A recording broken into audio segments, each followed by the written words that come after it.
नमस्कार साथियों, बोलिए करुणा अवतार भगवान की जय। इन विषम परिस्थितियों के बीच, लॉकडाउन के बीच आप सभी को आनंदित करने के लिए थोड़ा सा ये समय जैसे तैसे हमारा निकले, इसी उद्देश्य के साथ मैं अपनी कल्पनाओं के साथ कथा को जोड़कर, उसमें कोरोना वायरस को जोड़कर आप सभी के सामने प्रस्तुत हुआ हूँ। पूर्व कथाओं को हम आगे बढ़ाते हुए क्रम में आगे कथा चलते हैं। नारद जी और भगवान विष्णु का वार्तालाप वैकुंठ लोक में होता है और उसके बाद में नारद जी और भगवान विष्णु करुणा अवतार भगवान कहते हैं, चलिए नारद जी अपन मृत्यु लोक का भ्रमण करके आते हैं, पृथ्वी लोक का भ्रमण करके आते हैं, थोड़ा सा देख कर आते हैं कि लॉकडाउन में क्या चल रहा है।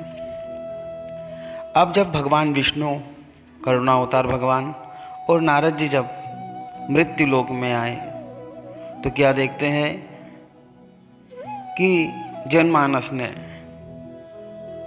कोरोना से डरकर कोरोना का ही भगवान बना दिया है, क्योंकि जिसकी लाठी उसकी भैंस, जिससे हम डर जाते हैं उसी के आगे सर झुकाने लग जाते हैं। ऐसे ही होता है कलयुग में।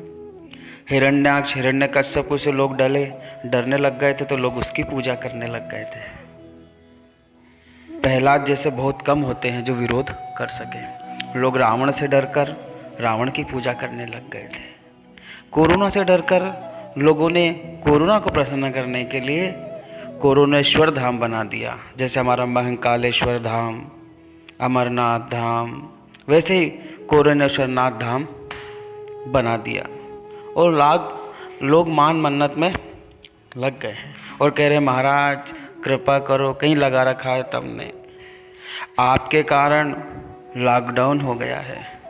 लॉकडाउन के कारण लोग रोड पे नहीं आ रहे हैं। 40 दिनों का लॉकडाउन, लोग रोड पे नहीं आ रहे हैं। पर महाराज हकीकत यह है कि लोग वाकई में घर में बैठे बैठे रोड पर आ गए हैं। धन की हानि हो रही है, अन्न की हानि हो रही है, काम की हानि हो रही है।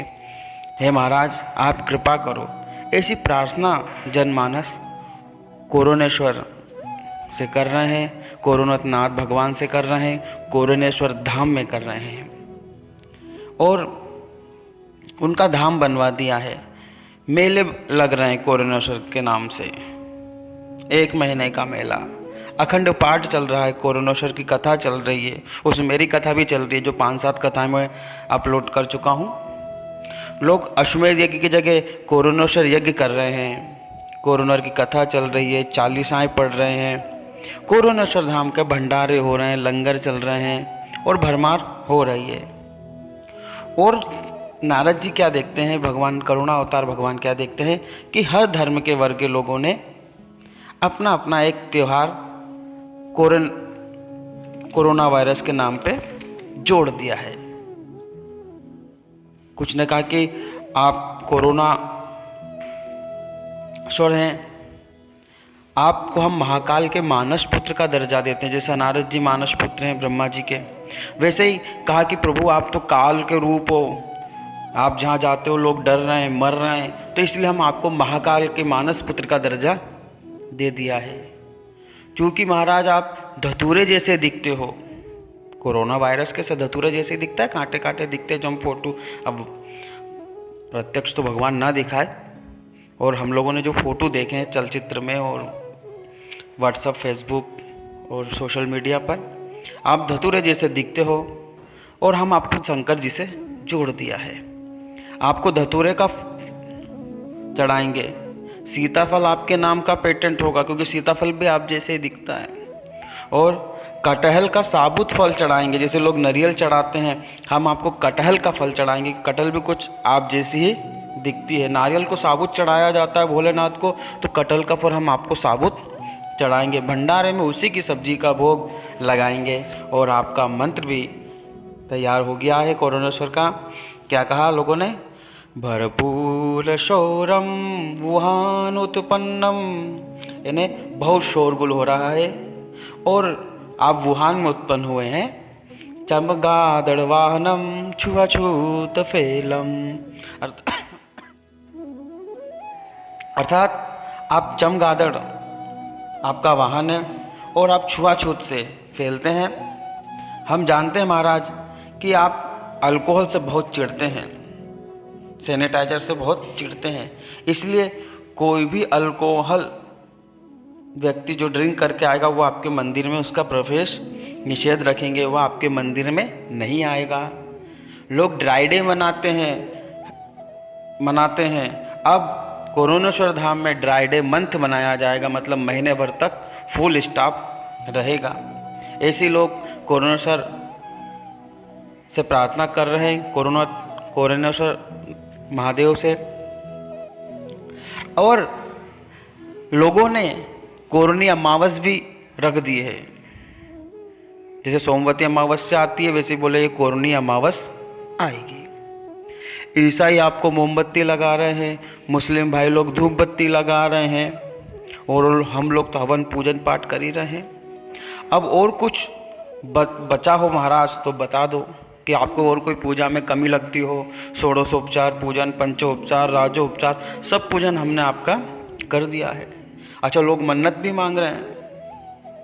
कुछ की शादी निकल गई थी, मुहूर्त निकल गया था, पत्रिकाएं बट गई थी, मैरिज गार्डन बुक हो गया था, पर महाराज आपके प्रकोप से लॉकडाउन के कारण वो शादियों की तारीख निकल गई, सब बिना खर्चे के। महाराज कृपा करो, अगर इसी तरह लॉकडाउन बढ़ता रहा तो लोगों की शादियों की तारीख नहीं, अब लोगों की शादियों की उम्र भी निकल जाएगी। बुढ़ापे में शादी कौन करेगा महाराज? इसलिए आप कृपा करो। लोग शादी की मन्नत मांग रहे हैं, चालीसा गा रहे हैं, आरती गा रहे हैं, भजन गा रहे हैं, मन्नत मांग रहे हैं, गंजे हो रहे हैं कि कोरोना का प्रभाव कम हो जाता है, मान मोड़ रहे हैं, और वैसा ही हेलमेट भी लगा रहे हैं कि इससे कोरोना का प्रभाव खत्म होता है, लोगों में जागरूकता आएगी। इस प्रकार से लोग मन्नत कर रहे हैं और प्रार्थना कर रहे हैं कि आपकी सवारी जो चमगादड़ नाते, हे कोरोनेश्वर महाराज आप उस पर सवार हो जाओ, और आपके घर आस्थान वुहानेश्वर धाम जो आपका परमानेंट धाम है चीन के अंदर, वहीं से आप उत्पन्न हुए, आप वहाँ गमन करो और वहाँ से फिर मत आ जाओ। ऐसी प्रार्थना लोग कर रहे हैं। नारद जी और भगवान विष्णु देखकर देखो बड़े विचित्र, अचंभित, आश्चर्यचकित हो गए कि देखो हम कुछ समय के लिए लॉकडाउन में क्या रहे, एक नए कोरोनेश्वर नाथ प्रकट हो गए। भगवान आश्चर्यचकित हो गए, नारद जी भी मुस्कुराने लग गए और नारायण नारायण करने लग गए। बोलिए करुणा अवतार भगवान की जय। कथा आनंदित करे तो कृपया दक्षिणा स्वरूप लाइक, कमेंट, शेयर, सब्सक्राइब अवश्य करें। जय श्री कृष्ण।